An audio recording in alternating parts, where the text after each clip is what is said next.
So in this section we are going to see about the first and foremost basic type of multiple access technique. So that is frequency division multiple access. So as we all know, the multiple access deals with the allocation of bandwidth for each and every user. In what method the frequency is allotted for each and every user. That method is referred as multiple access scheme or technique. So there are three different basic types of multiple access. So let us see one by one.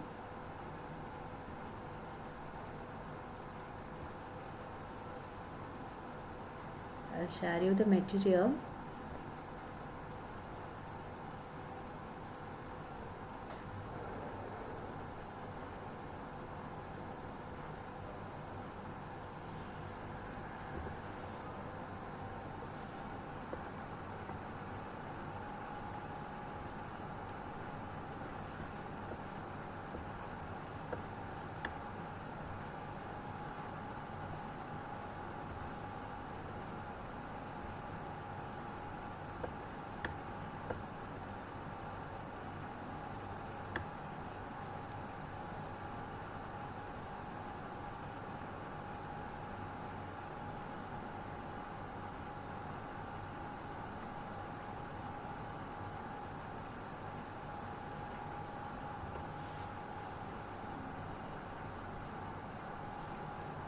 So multiple access scheme is a method in which the frequency or bandwidth is allotted to a different number of users.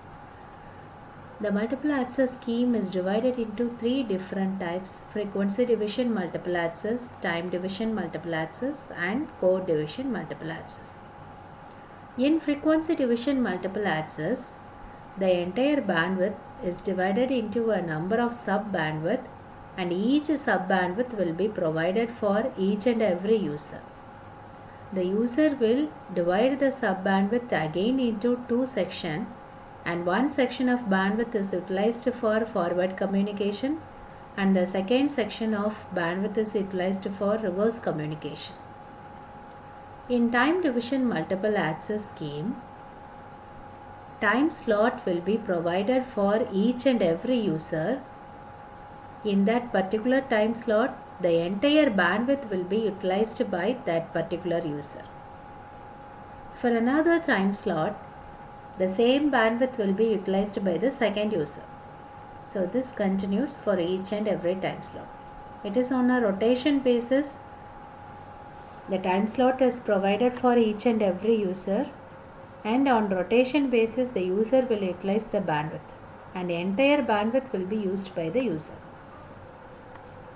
In code division multiple access, a security code called pseudo random noise sequence is provided for each and every user, and that user will utilize that code and utilize the either entire frequency for the entire time period.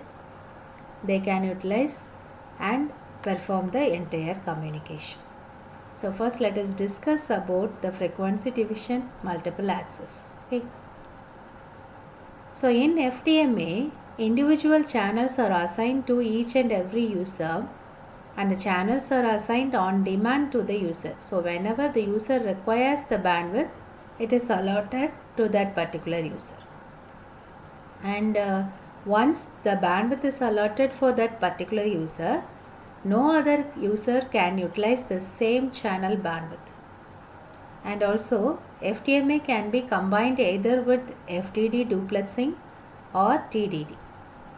When FDMA is combined with frequency division duplex, the entire spectrum is first divided into a number of different bands for each user, and that particular each and every user splits the allotted channel into two sections for forward and reverse channeling. In FDMA time division duplexing scheme, the entire spectrum is divided into a different bands for each and every user, and each user uses the allotted channel for forward or reverse link based on the time slot provided. So this is the diagram that shows the different channels with the different frequency bands. So from the diagram, the x-axis contains the frequency, y-axis contains the code, and z-axis contains the time. So here we are sectioning the x-axis called frequency into a number of channels. Here the diagram shows n number of channels are present. So the entire bandwidth is divided into number of n channels, and each channel will be allotted for each and every user. So let us see some of the features of FDMA technology. The FDMA channel carries only one phone circuit at a time because we are using one channel bandwidth for every user. So each user will use only one phone at a time. If an FDMA is not in use, for example, the user is not doing any process like calling another one or transferring the communication. So when the user is not utilizing the particular bandwidth, then that particular bandwidth will be wasted. It will not be utilized for any other communication or by any other user. Here the base station as well as the mobile user transmit in a simultaneous way. So simultaneous duplexing method is possible here for communication, and inter-symbol interference is very low. The overlapping of symbols with the nearby symbol is very low, and so there is no need to perform equalization in the receiver. Since FDMA is a continuous transmission process, it contains only minimum overhead. There is no extra bits allotted for any controlled process. Here the band pass filter, which is required for controlling the bandwidth of the message signal in the receiver, is very costly. So it is compulsorily we have to use band pass filters in the receiving section. So it becomes costly. And also it requires tight RF filtering in order to reduce the effect of adjacent channel interference when it is used for the cellular communication. And also the costly duplexers are used in both the transmitter and the receiver. Duplexer means the same antenna will be used for both transmission as well as for the receiver operations. These are the different features. So next we'll see how to calculate the number of channels in FDMA technology. N is equal to total bandwidth minus 2 times the God bandwidth divided by the channel bandwidth. So the main disadvantages of FDMA is non-linearity.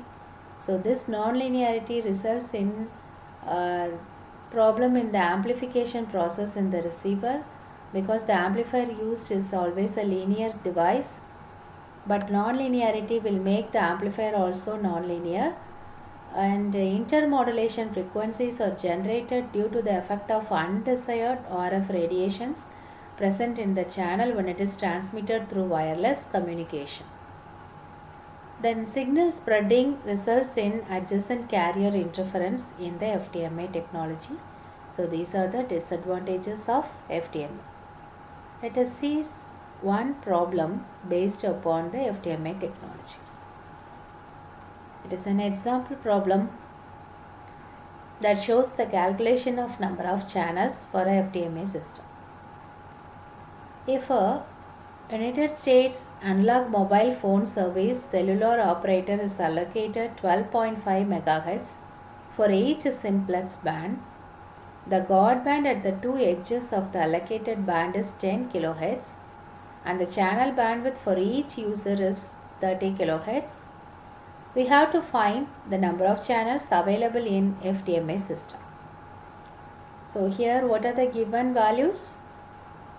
The total bandwidth is 12.5 MHz, God band is 10 kHz and the channel bandwidth is 30 kHz. So we know the formula for number of channels to be calculated in FDMA system. N equal to Bt minus 2Bg by Bc. So 12.5 into 10 power 6 minus 2 into 10 power 3 divided by 30 into 10 power 3, which is equal to 416 channels. Since we need 2 channels for each user, that is for forward as well as the reverse channel, this can support almost 208 number of users. So 416 is the total number of channel. When we divide it by 2, one half of the channel will be utilized for forward communication and another half for the reverse. So each user uses, this can support totally 208 number of users. Okay. So thank you.